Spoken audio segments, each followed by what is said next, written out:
السلام عليكم ورحمة الله وبركاته. أحبتي الكرام لكنات سلامنا والحمد لله رب العالمين. سمعون فيديو يسرع إلى بيزي من تنش الحمد لله على كل حال. المهم مسكين الناس تتكلم هم دمونا متكلم كراجو ألابوش بتملكتنا هون معرض ألابوش بارك الله فيكم هون لي بيبوتو الناس تفعلن مدفعات متفلقوا بزيها الناقرون مدفعات متفلقوا بزيها الناقرون نيسوت ከእነዚህ ልጆች 5000 2000 6000 እስከ 7000 ድረስ እየተቀበሉ ስራቸውን እየሰሩ ነው። ጥፊ ውዴ ጥፊ ማሪ ጥፊ ችግር የለውም።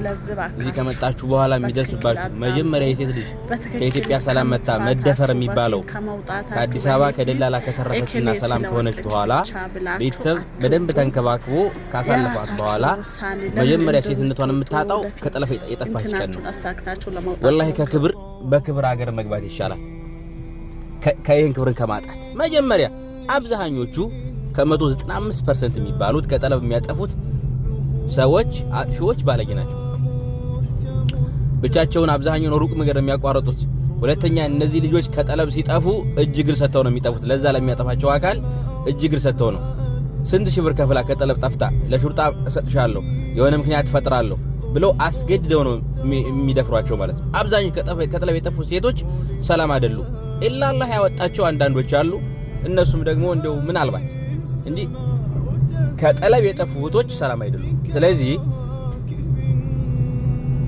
እህቶች ባረከላሁ ፊክ አላህን የሚፈራው እንዳለ ከስንት አንድ አላህን የእህቶች ስሜት መጀመሪያ አላህ Subhanahu Wa Ta'ala ወላ ተቀረቡ ዚና ሲል ሴትና ወንድን አንድ አትቀራረቡ ነው ያለው። ከተቀራረባችሁ በኋላ ደግሞ ለምን ወደቀ አይባልም። ሰው ነውና ይሳሳታል። ወለው ካነ ዓሊማ አዋቂ እንኳን ቢሆን ሴት ነውን ከተቀራረቡ መሳሳታቸው አይቀርም። አላህ መፍራትን ይወፍቀን ሁላችንን። ግን ከጠለብ አትጥፉ። ይሄ ብቻ ሳይሆን አሁን ላይ ከጠለብ ጠፍታችሁ ስራ የለም። በየቤቱ 5 6 7 ሴት አለ የተቀመጠ። እናንተ ወደ የት ነው የምትሄዱት? ከጠለብ ጠፍታችሁ። እኔ ወጥቼ በ2000 መስራት ፈልጋለሁ። ሁሌ በ1000 ብር እስከ መቼ ነው ጠለብ ቤት የምቀመጠው? ቢያንስ 2 አመቱን ጨርሱ። ከዛ በኋላ ዝም ብለውም ሊለቋችሁ ይችላሉ። አሁን ላይ እኮ ኢጃዛ ቤት የተቀመጡት ምን አማራጭ የፈለጉ መሰላችሁ? ወደ ኢትዮጵያ እንግባና ወደ ዱባይም ቢሆን እንሂድ። ዱባይ ያሉት ደግሞ ወደ ኢትዮጵያ እንግባና ወደ ሳውዲ ቢሆን በጠለብ እንሂድ። ሳውዲ ያሉት ከሳውዲ እንውጣና በጠለብ ወደ ዱባይ ወደ ኩዌት እንሂድ እያሉ ነው። ወላሂ ነው የምላችሁ ስራ የለም ለሴቶቹ። ለወንድም ቢሆን የሴቶቹ ግን ይብሳል። አንድ ቤት ውስጥ ብዙ ነው ያለ። በዛ ላይ አጋጣሚን እየተጠቀሙ እነዚህ አንዳንድ እንዴት መኪና እንደያዙ እንዴት ሰዋክነት ስራ ውስጥ እንደገቡ የማያውቁ ሰዎች አጋጣሚውን ተጠቅመው በጣም ብዙ ብልግና እየተሰራ ነው። ባካችሁ ወላሂ ነው የምላችሁ حرام ስራ እየተሰራ ነው። ደብሮኛል ቤት ነኝ ምን ላድርግ ምናምን ነገር ሲሏቸው በቃ ላውጣሽ ዛሬ ከኔ ጋር እንውጣ እየደወሉ ላውጣሽ ከኔ ጋር በቃ ብሬ ላዙርሽ ምን አስበዋል ነው ሰዎች? እውነት ማዝናናትን ይችል ጭንቅላቷት እንዳይጠበብ አብራ ዝም ብላ ንፋስ አየር እንድታገኝ ፈልገው ነው አይመስለኝም። ሌላ ነገር ያሰቡት ነገር አለ። ከዛች ልጅ በዛ ስራ ማጣት ላይ በዛ መጨነቅ መተገዝ ላይ ስራ ማጣት በዛ ጭንቀት ላይ እርግዝና ነገር በሐራም ተፈጥሮ ይችል ልጅ የት ነው ምን ነው የሚውጣት? ነዛ ላይ ከዛውጭ ደግሞ ያገኛት ምን ሰውዬ እርግዝና ተፈጥሮ በሐራም በዛ ጭንቀት በዛ ሐሳብ ላይ ደግሞ እነዚህ አብዛኛው ወንዶች እንዲህ አይነት ስራ የሚሰሩት አላህ Subhanahu Wa Ta'ala ይዘንላቸው አላህ ይቅር ይበላቸው እንጂ ለሰው ህይወት የማይጨነቁ ናቸው። አረገዘች አላረገዘች ምን አረገች ሞተች አልሞተች በቃ ስሜታቸውን ብቻ በጭፍን የሚከተሉ ናቸው። የሷ ህይወት ስለወደፊት ህይወቷ አይታሰብም። ተበላሽ አልተበላሽ ያገባታል አያገባትም ወሬውም አይነሳም። ስለዚህ ይሄ ሁላ የሚሆነው ከጠለብ አንዴ በየመን የመጡት እንኳን አንድ ጊዜ ህገ ወጡ ነው አል ሲመጡ እንግዲህ አላህ Subhanahu Wa Ta'ala አማራጭ የላቸውም ኢላ ጠብቀው መረዘቅ እንጂ ከጠለብ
ሚስት እኮ ጽናት ነች። ሚስት እኮ ብርታት ነች። ሚስት እኮ ስክነት ነች። የዱንያ ግሳንግስ ስንክሳር ስራው ንግዱ አድክሞን ቤት ስንመጣ ማረፊያ እኮ እሷ ነች። አይዞ ይሄ ቀን ያልፋል፣ ስራው ይሳካል፣ ግብሩ ይከፈላል፣ ልጆች ተምረው ቁም ነገር ይበቃሉ፣ የታመመ ይድናል ምትል እኮ ሚስት ነች። የኸዲጃ ምትክ ማለት እሷ። ነብዩ አለይሂ ሰላቱ ወሰላም በዳዕዋ ጉዟቸው ላይ በጊዜዋ በሐሳቧ በጭንቀቷ በገንዘቧ ነው ይሄን ዲን ያገዘችው። እናታችን አይሻን ታውቃላችሁ ረዲየላሁ ተዓላ አንሃ ቆንጆ ነበረች። ነብዩም ያፈቅሯት ነበር። ያ አይሽ ነው የሚሏት አቆላምጠው፣ ያ ሁመይራ ነው የሚሏት። ግን በህይወት ካሉ ሚስቶች በላይ በኸዲጃ ነበር ምቀናው ትላለች። ኸዲጃ እኮ አልፋለች። እሷም ካለፈች በኋላ ነው አይሻን ያገቡት። በህይወት እያለች ሌላ ሴት አላገቡ። እኔ እኮ ትላለች በህይወት ያሉ ባላንጣዎቼ አያስቀኑኝም፣ በኸዲጃ ነበር ምቀናው። ነብዩ በጣም ስለሚያወሷት ትላለች። አንዴ የሆነ ጉዳይ ተፈጠረና ረሱሉ አለይሂ ሰላቱ ወሰላም ሰለላሁ ዐላ ረሱልላህ ኸዲጃን እንደተለመደው ደጋግመው ሲያወሱ ምንድነው 10 ጊዜ ኸዲጃ ኸዲጃ የሚሉት? ከሷ የተሻለ አላህ ተክቶት የለም እንዴ አለቻቸው። ረሱል በዛ መልኩ ፊታቸው ሲለወጥ አይቻል አቀም ትላለች። ፊታቸው ተቀየረ። ምን አልሻሉኝ ተነሱ። በአላህ ይሁንብኝ በኸዲጃ አላህ አልተካኝም አሉ። ሰው ሲያስተባብለኝ ያመነችብኝ፣ ሲያባረኝ አስጠጋችኝ፣ በገንዘቧ ዲኑን የረዳች በኸዲጃም አላህ አልተካኝም አሉ። ወራ ኮረፉኝ ትላለች። የኩርፊያ ፊት የቅሬታ ፊት አይባቸው ነበር።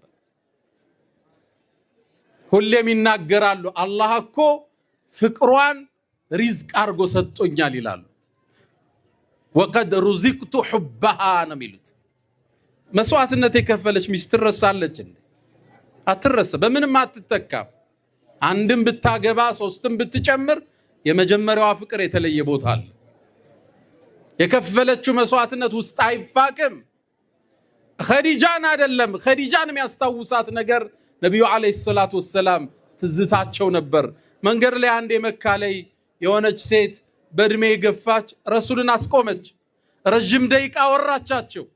እናታችን አይሻ ጠየቀች፣ ምንድነው ረጅም ሰዓት ቆየሳ? እቺ ሴት እኮ ኸዲጃ በህይወት እያለች እኛ ቤት ትመጣ ነበራል። ልብ ብላችኋል።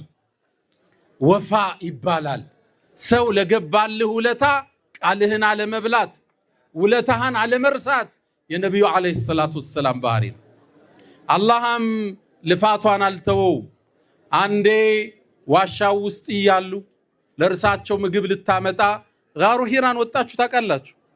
እዚህ አካባቢ ያለው ወንድሞች አውቃለሁ። ተራራው መውጣት ወንድ አይችለውም አይደለም ሴት። 1 ሰዓት ይወስዳል በእግር አድካሚ ነው። ያን ሁሉ አቆራርጣ ልትደርስ ስትል አላህ ጀብራኢል ላከው። ጅብሪል አንተ መሐመድ ኸዲጃ ወደ አንተ እየመጣች ነው፣ ምግብ ይዛልሃለች አለ አላህ። ከኔ የሆነን ሰላምታ ስጣት አለ። ከዛም ብለህ በላት አላህ ጀነት ውስጥ በሚያምር ቤት ያበስርሻል በላት። ነብዩ አለይሂ ሰላቱ ወሰላም ኸዲጃ መጣች ፊት ለፊት ሲያገኟት አላህ ሰላም ብሎሻል አሏት። ከኔ ጋር ናችሁ? ማን ነው ሰላም ያላት? ላ ኢላሃ ኢላላህ